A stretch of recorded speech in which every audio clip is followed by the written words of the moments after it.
Elle pourrait devenir la première femme présidente du Pérou. Avec 46% des intentions de vote, le pays semble prêt à porter au pouvoir Keiko Fujimori. Mais la candidate de droite divise aussi profondément le Pérou. Il y a 16 ans, son père, l'ancien président Alberto Fujimori, a fui le pays pour rejoindre le Japon natal de ses parents après un scandale de corruption.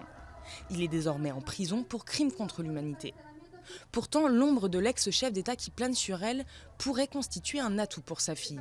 Son nom est toujours associé au bien-être économique.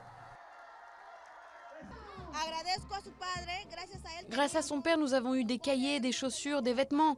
Il y a des gens qui ont vraiment besoin de cette aide. Je sais que Keiko, en tant que femme, fera des choses pour les plus défavorisés.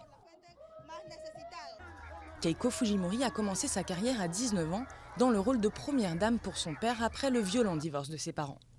Elle a toutefois au cours de sa campagne tenté de prendre ses distances avec la politique de son père en reconnaissant par exemple les erreurs commises comme la stérilisation forcée pour contrôler les naissances. Mais pour ses détracteurs, Keiko est liée aux crimes commis sous le régime autoritaire d'Alberto. Nous sommes là pour demander au pays de ne pas confier la présidence au fujimorisme criminel des années 90 et d'aujourd'hui, avec des disparitions d'étudiants, des femmes stérilisées et un État volé.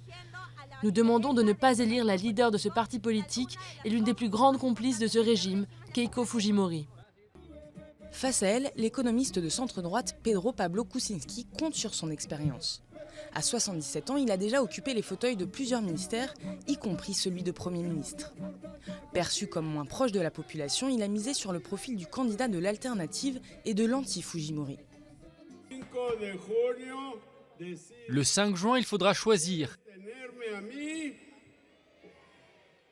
Est-ce que vous me voulez moi ou l'héritière d'un prisonnier ?